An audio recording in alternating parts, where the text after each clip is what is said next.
ذا ماد. بص يا استاذي، وجهه نظر قايلها من السنه اللي فاتت وبعدها لك تاني. يلا، حقه حق الديفلوبر. مكتب الكمي مكتب ديزاينر هاي اند، خلاص. عشان كده الديزاينز والكواليتي اللي انت شايفها في المرحله اللي هم بيسووها بيها دلوقتي جميله جدا. نبيل عماشه اسما ليه ثقل، وهو فاوندر مع مين؟ هو ده اللي انا هجيله لك بقى، فاوندر مع الفاوندرز. تمام. نبيل عماشه بيعات اعمار ومقوم اعمار وهو ملك التايبس الجديده وملك الديزاينز الجديده كافكار وملك حاجات كتير قوي. ادي اللي للديفلوبر ما عنديش اي مشكله، وده من قائمه المحظورات، ما بمنعوش قوي، بس وجهه نظر مش هتحسها الا بعد سنين وقع فيها كيانات قبل ذا ميد بقالهم 50 سنه. ممكن بيبل اند بليسز تقع فيها. ايه هي؟ الفاوندرز الاساسيين عيله العسال.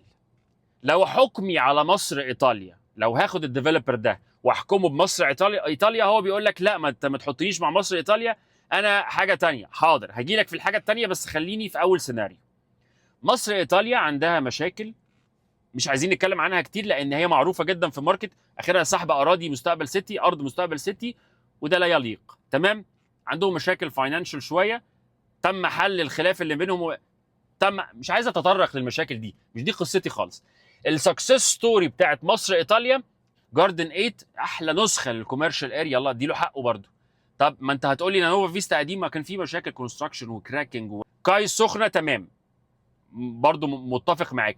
البوسكو مستقبل سيتي حصل فيه ايه؟ فعشان ما اطولش في الحته دي، لو انا هقيس ذا ماد بيبل اند بليسز بكريديبيليتي مصر ايطاليا، فلا ارشح. فانت بتتضايق من كده؟ لا، ما تقيسنيش مصر ايطاليا. يعني انت جديد، يعني انت سيستر كومباني او فيس ليفتنج، ايا ما كان المسمى اللي انت عايز تختاره، من مصر ايطاليا في براند جديد اسمه بيبل اند بليسز، تابع الفاوندرز برضه هم عيله العسال، نازل بارض جديده، ذا هيلز اوف وان في نيو زايد وهنا. طيب انا هحكم عليك كانك جديد، فجديد يبقى لا ليك سابقه هيدخل في نطاق النقط اللي احنا بنتكلم عنها. يبقى حضرتك لا ليك سابقه تشغيل ولا اعمال.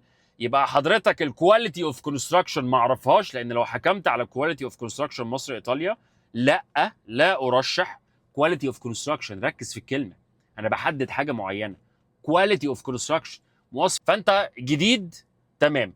ايه اللي ما يخلينيش افكر يعني ان ممكن اسم جديد يقع في ازمه تشغيل على مدار سنين؟ بس فانا اللي برشحه بقوه هو افتر سيلز ديفلوبر بيعرف يعيش ويواكب المشاكل اولا. ده بدايه ترشيحي انا بقى كوجهه نظر شخصيه او كاي حاجه. انت بتحل مشاكل، طب انا شايف لك مشاكل قبل كده؟ لا. طب لو مصر ايطاليا مفيش حل مشاكل، طب لو انت، ما انا ما اعرفش، انا ما اعرفش. فده هيبقى ريسكي في الاختيار. هل بمنع اختيار ان انت تروح تشتري فيه؟ اتفضل، ما هو اللي طلع شكله حلو، اللي جوه ايه واللي بعد كده ايه في التشغيل ما اعرفش. فبيتحط معايا في عدم ثقه للسبب ده، مش عدم ثقه في اي حاجه تانية. والقرار ليك طبعا، عايز تروح اتفضل، تقدر تروح. سولاري، فانا جبت سيره مصر ايطاليا، فسولاري تابعه لمصر ايطاليا، فقلتها عشان ما اطولش عليك الكلام. اجي للناس العظيمه اللي سالتني من فتره كده على ماربي، وايه رايك في المراسم واحنا خايفين، والمراسم عامله ايه، والكلام العظيم ده تاني. وقلت الكلام ده السنه اللي فاتت. اولا يا كل اللي بتنتقد المراسم شركه بن لادن، اولا يلي تجهل المشكله اللي حصلت في نيو زايد وانا جاي لك فيها، تقلل من قيمه هذا الديفلوبر. لا، اسمح لي اقف. اولا اللي شاري في ماربي اطمن، يعني عشان انا وعدتك ان انا هعمل فيديو ومش معايا والله، يعني الناس دي ما كانتش شاريه معايا. اللي شاري في ماربي ناس محترمه بتسالني. يا اللي شاري في ماربي اطمن، انت في كيان كبير، كيان قوي ككونستراكشن وثقه، رقم واحد. تمام. المشكله اللي حصلت في المراسم اللي عملت الهوجه دي من سنتين فاتت، مشروع نيو زايد مارفل لما نزل بسعر على 8 سنين، لما نزل بمرحله بعدها، اكيد اي ديفلوبر بيعمل كده. دي السيلفر ساند كوف، روح اسمع الفيديو عادي، من 26 مليون ل 14 15 مليون، قلل مساحه بيعيه ونفس البيمنت بلان. المهم اي ديفلوبر بيعمل كده على حسب الظروف ساعتها. الناس اللي اشترت على 8 سنين بسعر، نزل سعر ازيد شويه بسيطه على 10 سنين. سابقه ليه سابقه؟ امال ليه؟ هم مطورين او ثلاثه في ازمه كورونا 2020 21 اللي سلموا مشاريعهم. كان ممكن يتلكك، كان ممكن يقول لك لا كورونا زي ما كل المطورين عملوا هتاخر. لا ده سلم فيفث سكوير في 2020 او 21 من 2017 سلم، كان بدايه طرح المشروع. كواليتي عامله ايه؟ خش فيفث سكوير قبل ما انا اقول لك. كواليتي اوف كونستراكشن محترم جدا. اصلا هو شركه كونستراكشن كيان بن لادن، بس كفايه التوسعات الحرم المكي بس. يعني كونستراكشن صعب قوي. هو وورلد وايد ليه مشاريع كتير، بالنسبه له الكونستراكشن في المشاريع ده يعني كده، يعني مش قصه يعني في البونه، يعني ما تخافش منها. تمام.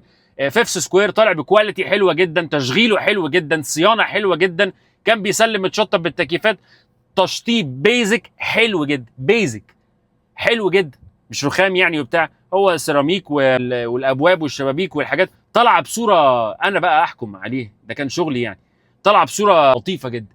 طيب ولاندسكيب قوي، ومشروع اشتغل ونجح واسعاره زادت. ادي سابقه المطور يا سيدي. طيب ماربي الماستر بلان كثافه قليله جدا وحلوه قوي. 80% فيلات، 20% شاليهات، ارضي واحد ارضي اثنين. في ليفلز في الحته بتاعت الفيلات بيقف عند حته معينه. ابتدى المشروع ده امتى؟ 2024. تمام. نزل بيه شهر 6 اعتقد 7 يعني. طيب الديفلوبرز كلهم ما بيبتديش كونستراكشن في الارض الا بعد سنتين بيع. خدها عرف عام. قله قليله زي صادق ولافيست اللي بتنزل على طول كونستراكشن، ونجيب ساويرس برضه بينزل كونستراكشن بعد ممكن 6 شهور سنه. طب هو نزل بعد سنتين. هو السنه اللي فاتت بالمناسبه بعد سنه كمان. السنه اللي فاتت ابتدى تمهيد المصاطب، ودي ما تستهينش بيها. ما تفتكرش اللودر بيشيل ويحط ويرمي، لودر بيشيل ويحط، يعني هي مش لعبه. هو تمهيد المصاطب ده اصعب مرحله كونستراكشن في اي مشروع. تمام. خلصها انشاءات دي في سنه، وابتدى كونستراكشن السنه دي وبرده من اخر السنه اللي فاتت. فاصبح فيه 3 صفوف كده كونستراكشن، وعمل موك اب لفيلا هنزله لك بقى. ادي المراسم، بيقول لك الفيلا دي انا هشطبها كده. عمل موك اب خلاص، يعني الفيلا اللي هتتسلم بالكواليتي دي خلاص. فاخاف من ايه؟ طب ما هو ممكن يتاخر. طب ما انت اشمعنى قابل تاخيرات الحاجات التانية؟ ولو اتاخر يعني ما هو ممكن يكون عنده مشكله في الفلوس. لا، مطورين الاجانب دي اقوى سيلينج بوينت فيهم. تمام. لا ما عندوش مشكله في الكاش فلو ولا النو هاو بتاع بنى المشروع كفند وككونستراكشن. فطبعا ماربي يستحق، ما تقلقش يا اللي اشتريت ويا اللي بتفكر كمان تشتري. كون يا جماعه انتوا بتزعلوا مني ليه؟ بس انا هرد على حضرتك احتراما ليك. يعني انت بتزعل ليه لما بقول كون كثافته عاليه؟ يعني بتزعل ليه؟ مع عرض بحر قليل قوي حضرتك، في عمق كبير قوي. هتقول لي ما هي الشاليهات عندي ارضي واول. ما انت عندك يعني ارضي واول وعندك كثافه عاليه جدا، والمباني بتاعت الشاليهات 30% فيلات وال70% شاليهات. وانا كده بقلل من المشروع؟ ما انت باني وكونستراكشن تمام، وكون كثافه سكانيه عاليه على عرض بحر قليل. حضرتك يا عميل قابل اتفضل. حضرتك يا ديفلوبر عندك حل تعرض البيتش؟ لا. طيب الكثافه هتكون عاليه جدا على الشط، في لاجونز تمام. لو هتعوض ان انا اروح البحر، فاللي هيروح البحر على 300 متر برضو ضيق جدا وكثافه قليله جدا. فبس، وانا حاطه في قائمه اللي ارشح. يعني انا برشح مباني ادريس لان هو شركه في اكتوبر عامله مشاريع ثقه، وهو اسم ثقه قوي في اكتوبر. خلي بالك يعني سكان اكتوبر عارفين هو مين هو مباني ادريس، وعامل مشاريع هناك لطيفه. يعني المشاريع اللي ثقه وخبره الناس بتحبه. وهو طبعا مشروع هيئه مجتمعات عمرانيه والعقود جاهزه والتراخيص مفيش مشكله والدنيا تمام. هايد بارك التجمع ليه خبره وسابقه بقى له اكتر من 10 سنين. ديفلوبر قوي تمام. عيبه الكثافه، وما كانش ليه لازمه تغير ماستر بلان والمخطط العام. مرحله ووتر سايد السنه اللي فاتت زودت الكثافه اكتر من مشروع كان فيه كثافه. هل ده يقلل؟ لا، هي مستفزه، بس ان انت عدلت المخطط العام وزودت مرحله ووتر سايد فاصبحت كثافه دسمه شويه. هل ارشح بيع فيه دلوقتي استثمار؟ انسى. انا الاستثمار بعمل له فيديوهات لوحده كده، ده اللي ركز فيه. انسى ليه؟ تشتري اخر فيز في المشروع وعايز استثمار ايجاري او اعاده بيع؟ بتهزر، بتزنق نفسك جدا. مين يشتري فيه؟ حد حابب هايد بارك، حد مش قادر على الكاش فممكن يقسط السعر ده، سواء فيلات نازل باستلامات سنه ونص او شاليهات في المتبقي من المراحل. انت مش قادر تشتري ومع ذلك في بديل قوي مع هايد بارك. فاضل اسم كده عايز ادردش معاك فيه، هو مصيف. والله المشروع طلع ماستر بلان حلو قوي بالمناسبه. ايمن ممدوح عباس كريدبل وراجل ثقه وجميل يعني، مهتم قوي بمشروع الساحل مصيف ده. البراندز اللي فتحت كافيز تشغيل المشروع طالع بصوره حلوه قوي على فكره، يعني يليق يعني. هل دي ستيج صح ان انا اشتري فيه دلوقتي كانفستمنت؟ انسى. زيه زي سي شور، هايد بارك، انسى، شيل الموضوع ده من دماغك، ده مش استثمار خالص. مين اللي برضه اللي يشتري فيه؟ اللي حابب صوره المشروع ده، ماستر بلان حلو قوي، شبه ازها كده، والمرحله اللي نازل بيها بيلدينجز كده على الطرف. لا ممكن نختار لوكيشنز بيلدينجز تانية في مشاريع تانية برضه تكون بنفس التيكت برايس. فهو مشروع حلو، اللي اشترى فيه برافو، ثقه، تشغيله هيكون حلو، متوقعين كده. بس لا ارشح فيه شراء دلوقتي، فده برضه في قائمه الثقه والخبره. اطلع بقى سريعا عشان دي اللي ما فيهاش هاسل وما فيهاش كلام كتير. الكاتيجوري ايه العظيم، بحطك وانت امن قوي بعد ربنا سبحانه وتعالى، مفيش تاخيرات في حاجه. ناس عظيمه راقيه شيك، ناس تشتري وتكسب، تشتري وتتبسط في التشغيل. هاسل فري بالنسبه لي انا كترشيح ليك، ضمير مرتاح، وانت بالنسبه لك انت كانبساط وافتر سيلز ما عندكش فيها مشكله. صادق، روح اسمع بسرعه الفيديو الاخير، معلش مش عايز اطول الفيديو، اللي انا عامله عن فرصه اوجامي وسيزر. طبعا طبعا طبعا طبعا توب 1 في الساحل دلوقتي، رقم واحد. فخلي بالك ان دي فرصه واجب الاهتمام بيها، ما تشتتش نفسك خالص. روح اسمع الفيديو فيه كل التفاصيل. الفرصتين دول اوجامي وسيزر لن يتكرروا الفرص دي ولا المشاريع دي. سول، انا برضو باخد ريكاب كده. سول، لا الناس اللي اشترت في اعمار والله دي احلى نسخه لاعمار. انا ما احبش مراسي شخصيا، انا احب ده اللي مقفول كله فيلات، برايس ابريشيشن حلو، هو محطوط ما بين الضبعه وراس الحكمه. بس برافو للناس اللي اشترت في ساعه اللونش من 3 سنين مثلا. جون اتكلمنا عنه، بس راس الحكمه سكسس ستوري مرعبه للجمال في مشاريعه في سيدي عبد الرحمن او غزاله. طبعا كوميونتي راقي جدا. سيشل راس الحكمه خلي بالك من كثافه المشروع، وممكن يتاخر والتشغيل بقى فيه مشكله في الصيانه، بس ده اعتراضي. انما هو كيان قوي جدا، كوميونتي قوي جدا، فمحطوط طبعا في كاتيجوري الايه. رمله شياكه وعظمه، وبس لو رحت رمله عشان استثمار اوعى.